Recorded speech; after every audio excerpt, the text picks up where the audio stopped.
Hello, my name's Helen Russell and I'm a researcher at the Economic and Social Research Institute, and I'm going to talk to you about the gender pay gap. So the presentation addresses four sources of the gender pay gap and looks at possible solutions. So firstly, individual differences. Secondly, discrimination. Thirdly, low pay for female-dominated jobs. And fourthly, the glass ceiling and sticky floors. So firstly, individual differences between men and women. What role might these play in the gender pay gap? Well, one important characteristic for earnings is people's qualifications. However, women now have higher qualifications than men. So whereas this might have contributed to the pay gap in the past, this is no longer the case. However, there are significant differences still in the field of study, and these do tend to add to the pay gap because the subjects that are best paid are ICT and engineering and science, and they tend to be male dominated. Another important difference is in the time out of the labour market, and we see that women spend longer out of the labour market looking after children, and that feeds into the gender pay gap as well. There's also some evidence of differences in preferences, so that men tend to value high pay more than women. However, even when we compare men and women with similar preferences and with similar qualifications and experience, there still tends to be a pay gap. So how might these differences be addressed? Okay, so to address differences in educational outcomes, we need to tackle stereotypes and barriers in education. Policies to reduce differences in the time out of the labour market could take a variety of forms, including increased availability of flexible work options, enhanced leave arrangements such as maternity and parental leave, improved childcare and adult care supports, and also greater take-up of care roles and flexible working by men. Improved education, training and employment supports for women returning to employment may also reduce the pay penalty for career interruptions. So moving to the second source of the pay gap, which is discrimination. So as I said, even when we compare women and men with the same qualifications and the same length of work experience, there's still a significant unexplained gap. Now, discrimination in pay has been illegal since the 1970s. So what we find is that direct or overt discrimination has shifted really to more indirect and subtle discrimination. And this could include unconscious biases or stereotypes about male and female traits. Because these forms of discrimination are more subtle, it's quite difficult to detect them. So researchers have taken different approaches to examine this. So Carell and her colleagues in the US have done an experiment where they have fake CVs or applications, and they have matched CVs where the candidates have identical characteristics in terms of qualifications and experience, but on one of the CVs they signal motherhood. And what they find is when these matched CVs are compared, that mothers are less likely to be recommended for hire, and they're also offered lower salaries. And they're also rated as having lower competence and commitment.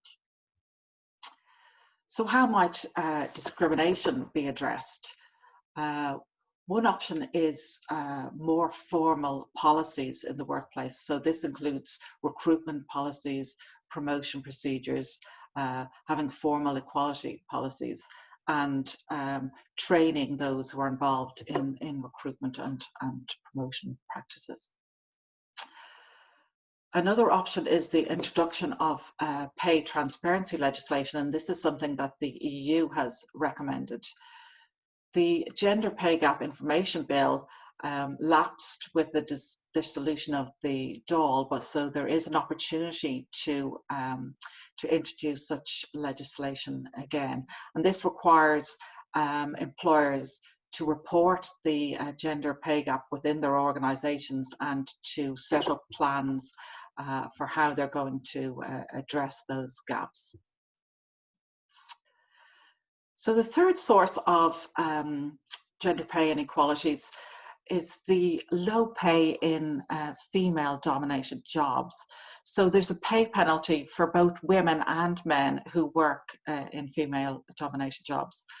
And this arises because female skills such as caring, nurturing, administration, that these are undervalued.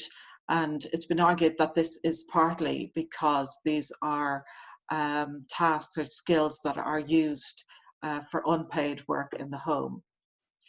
And it's been found historically that as jobs become more feminized, the pay and status of those jobs declines.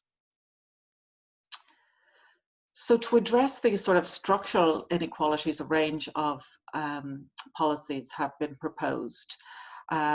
Firstly, strengthening the minimum wage policy, and this helps workers at the bottom of the earnings distribution where women are overrepresented. Another strategy is to reduce overall wage inequality, because we know that countries that have lower wage inequality overall also have a narrower pay gap between men and women. So this involves strengthening the role of organised labour, so trade unions and centralised wage bargaining. It could also include something like the Joint Labour Committee for childcare workers, and this is something that's proposed in the programme for government. Another option is to conduct formal job evaluations or benchmarking procedures that aim to evaluate different jobs. So moving to the final source of the gender pay gap, and this is concerned with the fact that women are less likely to reach the top jobs within occupations, and therefore that this contributes to pay inequality. So we see in this graph that women are underrepresented in both the public and private sector in managerial level jobs. Research around barriers to promotion have identified both formal and informal processes that go on here. One of these is the fact that leadership and authority are seen as male traits, and therefore it's more difficult for women to achieve promotion. There may also be unequal access to training opportunities and to different assignments within jobs. In particular, part-time workers have been found to be less likely to get access to training. Exclusion from networks has also found to be a factor, and also the lack of role models of women in senior position that discourages other women from applying for promotion. Finally, long hour cultures and lack of flexibility in senior roles has also acted as a barrier. So a number of organisational practices have been suggested here to address barriers in promotion.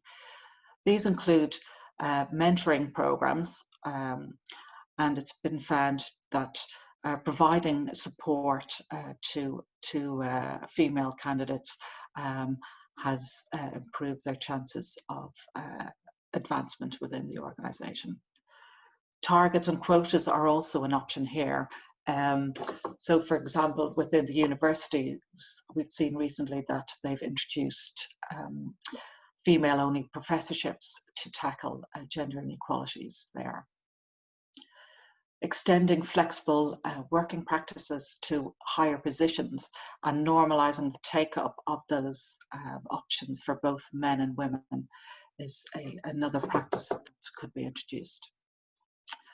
So I hope this presentation has highlighted that the gender pay gap arises from a range of sources, and therefore tackling the gap involves multiple actors and requires changes not only in government policies and employer policies, but also involves more equal division of caring roles between men and women. Thanks very much.